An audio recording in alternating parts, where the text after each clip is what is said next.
Hey now, in the spirit of winter and the holidays, my wife happened to pick up some of this crushed candy cane, and we thought, why don't we try to make a candy cane sourdough? So come along for the ride. Let's see how this turns out. So I'm starting off here with filtered water. I have 375 grams of that because I'm shooting for a 75% hydration here. I've got 500 grams of this strong baker's flour that I'm firing in here. I'm also going to be adding 75 grams of sugar, which is 15%. Put that in there, and I'm going to add my salt now too, just so I don't have to add it later on, and that is 9 grams or 1.8% of that 500 grams. And I'm going to go ahead now and give this a nice mix.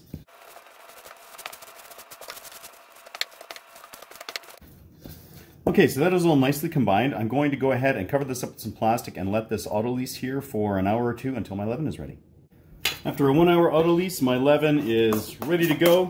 It's nice, pillowy, and I'm going to be adding 25% of this based on the bigger percentage, so that's 125 grams. It's going to moisten my hands here with some filtered water, and we'll go ahead and mix this in using pinch and folds.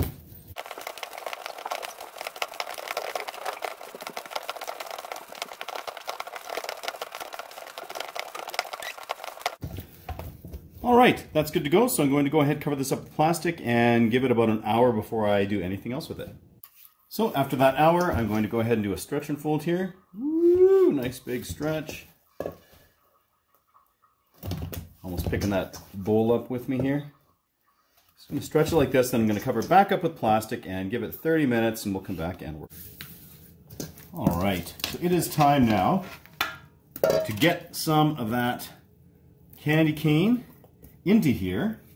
So this is actually a candy cane sourdough. So I'm going to go ahead and do a lamination. So this will take me a couple minutes just to get this all stretched out here.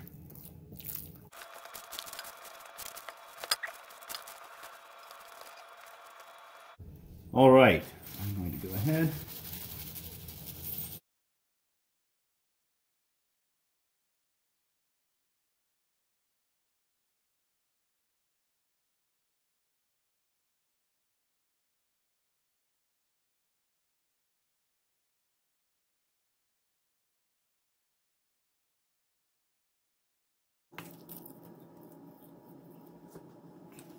All right, so now I'm going to go ahead and just get this back into the bowl, cover it back up, and let it sit for around half an hour. So after that half hour, I'm seeing that some of the candy cane pieces have sort of melted, and they're oozing out a little bit. So I'm going to see if I can carefully do sort of this modified coil fold move, just grabbing it and sort of tucking it underneath just a little bit. I'm hoping that I don't wind up with a whole soupy disaster here with those pieces, but I'll do that. I'm going to probably stretch and, oh, I've got an excited kid here. You smell candy cane? Yeah? I see it on your hand. Yeah, it is on my hands. Okay, so I'm gonna try and do this fold a couple of more times here, and then probably just let it carry on until it's done fermenting. So this is where the fear sets in, when I see that there's some liquid and stuff kind of kicking around the side there from that sugar that kind of melted, really, during this. So I'm gonna just coat my hands really well with flour here, and this seems like it's nicely fermented. It's been a couple of hours since I last messed with it, so let's see if this is gonna turn out to be a loaf or not here. Whew! She is sloppy. Not the sloppiest I've had to work with, but it's close. Now the problem that I have here then is that it's going to be a little soupy down here. Let's get it onto some flour. Actually give it a little bit of grip. Oh, okay, we're kind of firming up here a little bit. Very nice. And now I'm just going to go ahead and cover it up here for a minute, and probably about 5 minutes, and see if it maintains its shape. And after 5 minutes, it's actually retained its shape not too bad. Okay, so I am happy with that. Just going to give this a slight final shaping here. And then I'm going to be popping it into this this banneton that I've got a liner in here because this is a wetter dough, and then also I've got a bunch of rice flour on there just to help prevent sticking. So give this a slight spin here still, and in we go. All right, so I'm going to take this, I'm going to cover it up, get it into the fridge, and let it just ferment cold overnight. Alrighty, morning of the bake. My oven has been preheating at 500 degrees with the cast iron in it for the last hour. And it's time to get this bread baking. Flip it over, it comes out really nicely. And do just a really simple scoring pattern. And I shall get it in the oven.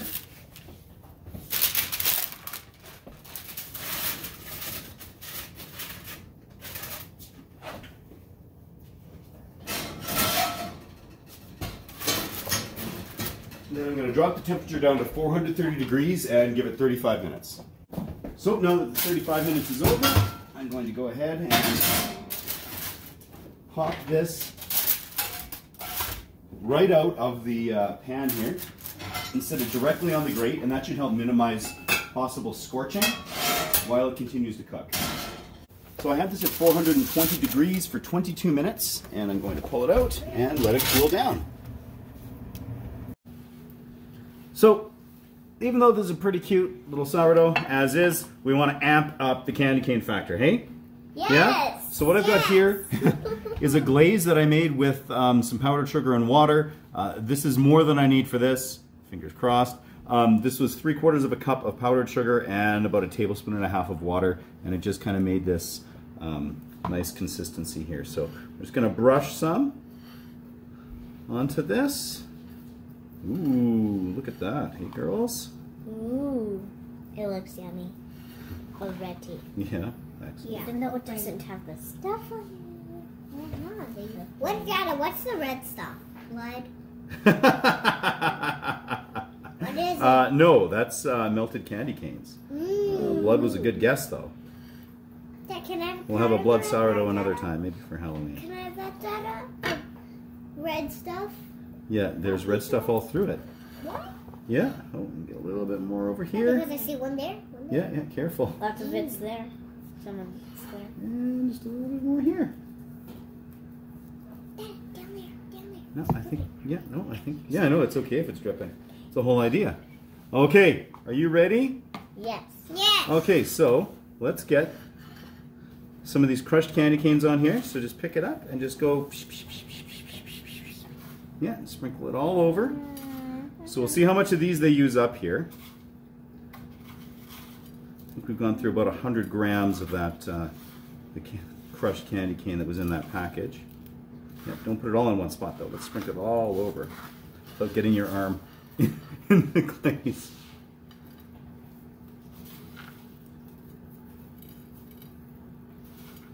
I'm pretty sure these are like candy cane sprinkles. Yeah, pretty much. Me too. Yeah. I'm pretty sure. Yeah, they are. For instance, on 5. It's over on this side here. Getting ready to just like dump the whole thing right on it. Dump it, dump it. No, I was sort of joking. Try to get it on the sides. Yep. Here, I can pour some in. Whoa, it looks delicious. Here, let me pour it into your hands. Mm-hmm. Pour some into your hands and into your hands. Woo.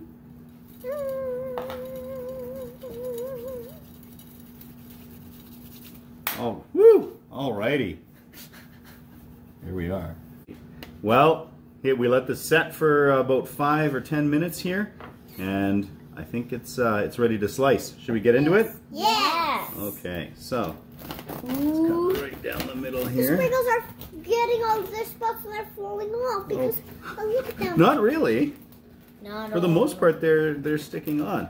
I wasn't really sure how this was going to work. But I thought that there was going to be a big explosion. Like Yeah? when you get the first cut. You tap it, well, it will go like... boom! Hey, check that out! Whoa! Whoa! Super fun. Okay, should we cut a slice of this and try it out? Yes. Alrighty. No purpose. No, that whole piece is not your whole entire piece. What? All right. No cut. Yes, cutting. All right, come and try it, girls. Okay. So, what do you think? Yum! No, not yummy. It's delicious. Mm. Ooh, very nice. Oh, I'm looking at the bottom there. Not too much scorching of any kind. That's good. Easy to eat. Mm-hmm. Yeah. What's it taste like? Candy cane. Candy cane? Mm-hmm. Excellent. Ooh, I'll take a taste. Mmm. Even tastes like candy cane on the inside. Mm-hmm. Was this a good experiment? Yes. All right, so give it a whirl and stay festive. Keep her at 11. Bye. Bye. Have fun at your house.